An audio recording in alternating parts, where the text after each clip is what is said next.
You are paying on average $1,847 a year to cool your home.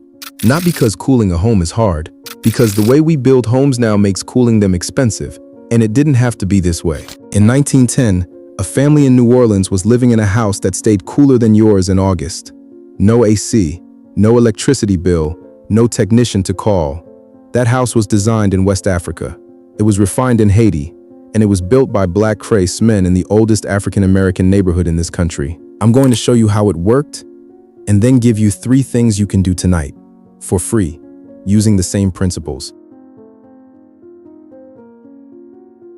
The house is called a shotgun house, 12 feet wide, rooms lined up one behind the other. No hallway, just door after door, front porch, foundation on brick piers, ceiling 14 feet high. From the street, it looks simple, but every one of those details is doing something. The aligned doors, front door and back door in a straight line. Open both, and you've built a wind tunnel. Warm air inside is lower pressure than air moving outside. The house pulls a breeze through itself, continuously, with no moving parts. In fluid dynamics, this is called a pressure differential. These builders didn't use that term, but they understood the result. The 14-foot ceiling. Hot air rises. A 14-foot ceiling means the heat your body generates, and the heat radiating from the roof rises to a zone well above where you're living. You sit in the cool layer. Modern houses have 8-foot ceilings. Hot air has nowhere to go. Your AC fights it all day. The raised floor. The house sits on brick piers, 1 to 3 feet off the ground. Shaded air moves underneath constantly. That air never sees direct sun. The floor draws it upward through the structure. Cool air from below, hot air exhausting above. The deep porch. The porch throws shade across the front windows from 10 in the morning through late afternoon. The wall behind those windows never fully heats up. The rooms behind it stay cooler, passively, all day. The EPA has documented that well-designed passive ventilation reduces cooling requirements by 30 to 40% versus identical structures without it. These houses weren't 30 to 40% of a solution. They were the whole solution. In 1976, a folklorist named John Michael Vlack published a paper, The Shotgun House, an African Architectural Legacy. He documented that the proportions, the room sequence, the ceiling heights, all of it traced back to Yoruba building traditions in what is now Nigeria and Benin. But the design didn't come directly to New Orleans. It went through Haiti first. Between 1809 and 1810, 10,000 refugees from Saint-Domingue, the newly free Republic of Haiti, arrived in New Orleans and doubled the city's population in a single year. They brought food, they brought the music that became jazz, and they brought a way of building. By the 1830s, the shotgun house was the dominant form in New Orleans' free black neighborhoods. Treme, the Faubourg Marigny. Free black craftsmen built them by the thousands. After the Civil War, freed people carried the design with them. Louisville, Birmingham, Memphis, Houston.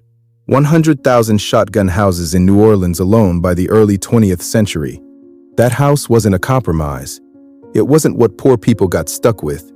It was centuries of refined knowledge built into wood and brick by people who understood exactly what they were doing. Subscribe to the Black American Grid. Every video is the same story told in a different room. Who built it, who used it, and why the credit went somewhere else. Now here are 3 things you can do tonight. All free, all based on exactly what made these houses work. 1. Cross ventilation. Open the right windows. Most people open windows randomly. That's not how this works. Find 2 windows on opposite sides of a room, or opposite ends of your home. Open the lower portion of the window on the side where wind is coming from. Open the upper portion of the window on the opposite side. Cool air enters low. Warm air exits high. You've built a pressure differential, the same one that ran through every shotgun house for 150 years. On a night with any breeze, you'll feel the difference in 20 minutes. 2. Block the sun before it hits the glass. An AC unit fights heat that's already inside your home. The shotgun house's porch stopped heat from getting in at all. If you have windows on the south or west side of your home, the ones that get afternoon sun, Hang heavy curtains or exterior shades and close them by 10 in the morning, not after the room heats up. Before, thermal research shows this single change can reduce afternoon room temperature by 4 to 6 degrees. That's real. Your AC doesn't have to work as hard because the heat never got past the wall. 3. The attic at night. If you have attic access, a hatch or a pull-down stair, open it for 30 minutes after 10 p.m. on any night under 75 degrees Fahrenheit outside. Hot air that built up in your living space all day rises into the attic. Outside air replacing it is cooler. You're ventilating your thermal mass, exactly what the raised floors of the shotgun house did, but for your ceiling instead of your floor. Close it before you sleep. In the morning, your home has already released several hours of stored heat. None of this requires anything you don't already have. So why don't we build like this anymore? In 1902, Willis Carrier patented the first modern air conditioning system. By the 1950s, Carrier Corporation and industry groups, including ASHRAE, the American Society of Heating and Air Conditioning Engineers, were working directly with local building authorities to standardize construction codes. Those codes set ceiling height at 8 feet minimum, not a maximum, a minimum. 8 feet became the standard floor, which meant developers building to code had every financial incentive to stop there. Nobody was going to pay for 14-foot ceilings when 8 was all that was required. At the same time, FHA loan programs that shaped the entire post-war housing boom were structured around the ranch home, the Cape Cod, the split level, narrow lot housing, which is what the shotgun house required, was systematically excluded from favorable financing terms. The result? 2 generations of housing built in a way that made passive cooling structurally impossible. Then central air was sold as the only solution to a problem the building codes had created. That's the mechanism. Not a conspiracy, just a set of standards written by people with a financial interest in one direction, applied to communities that had no seat at the table. $1,847 a year. That's the average American family cooling a home built to a standard that made cooling expensive. The solution was already here. Built by hand in the oldest African-American neighborhood in the United States, using knowledge that traveled from West Africa through Haiti and took root in New Orleans 200 years ago. The shotgun house is still standing.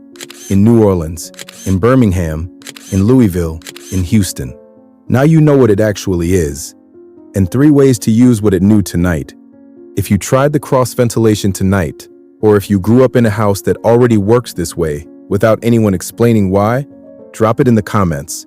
I want to know where these houses are still standing and still doing exactly what they were built to do.